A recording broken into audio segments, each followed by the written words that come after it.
વડોદરાથી વધુ એક મહત્વપૂર્ણ સમાચાર। કાતિલ ઠંડીને કારણે શ્રમજીવીનું મોત થયું હોવાના સમાચાર।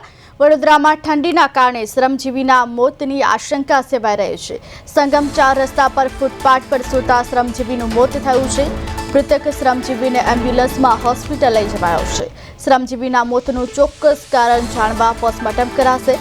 પેમ રિપોર્ટ બાદ મોતનું ચોક્કસ કારણ સામે આવી શકે છે। ત્યારે રાજ્યમાં કાતિલ ઠંડી પડી રહી છે અને કાતિલ ઠંડીને કારણે વડોદરામાં એક શ્રમજીવીનું મોત થયું છે। વડોદરામાં હાડ થીજવતી ઠંડીને કારણે શ્રમજીવીના મોતની આશંકા છે।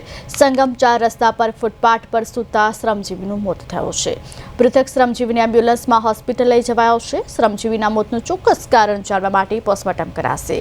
ઠંડીને કારણે શ્રમજીવીનું મોત થયું હોવાની હાલ આશંકા છે। ફૂટપાથ પર સૂતા શ્રમજીવીનું મોત થયું હતું। સમગ્ર ઘટનામાં શ્રમજીવીનું પોસ્ટમોર્ટમ કરવાથી હોસ્પિટલ ખસેડાયો છે।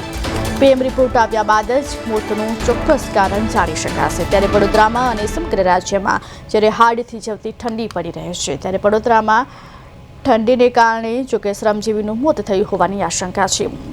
વધુ વિગત સાથે અમારા સંવાદદાતા તુષાર પટેલ જોડાઈ ગયા છે। જે તુષાર, વડોદરામાં ઠંડીને કારણે શ્રમજીવીનું મોત થયું હોવાની આશંકા છે, શું છે વધુ વિગત?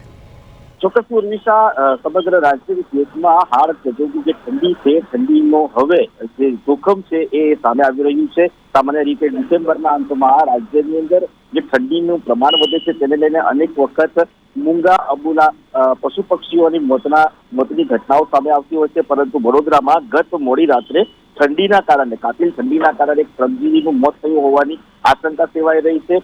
વાત કરીશું સંગમ 4 રસ્તા પર જે ફૂટપાથ આવેલો છે, ફૂટપાથ પર આ શ્રમજીવી દૈનિક મજૂરી કરીને પોતાનું જીવન ગુજારતો હતો। પણ જે પ્રકારે વડોદરામાં ઠંડી પડી રહી છે, ઠંડીના કહેર સામે ક્યાંક ને ક્યાંક શ્રમજીવીનું ઊંઘમાં જ મોત થયું હતું।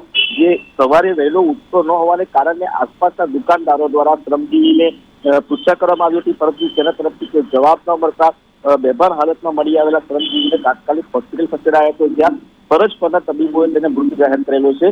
સામાન્ય રીતે તેના હાથ જકડાઈ ગયેલા હતા અને શરીર પર આખું જકડાઈ ગયેલું હતું। શરીર ઉપર કશું ઓઢવાનું નતું, તેના ઉપરથી એવું કહી શકાય કે કદાચ આ શ્રમજીવી ઠંડીનો જ ભોગ બન્યો હોય। હાલ તો આ મૃતદેહનું પોસ્ટમોર્ટમ હાથ ધરાઈ રહ્યું છે અને એના પોસ્ટમોર્ટમ બાદ જ સમગ્ર હકીકત બહાર આવશે। પરંતુ જો ઠંડીના કારણે આ મોત થયું હોય તો એ સમાજ માટે પણ એક કલંકરૂપ વાત છે, કેમ કે અનેક લોકો આવી ઠંડીની અંદર રાત્રે પહેરવાના કપડાં કે ઓઢવાના પાથરના વગર સૂતા હોય છે, ત્યારે આવા લોકો માટે ક્યાંક ને ક્યાંક ઠંડી હવે કાતિલ બની છે।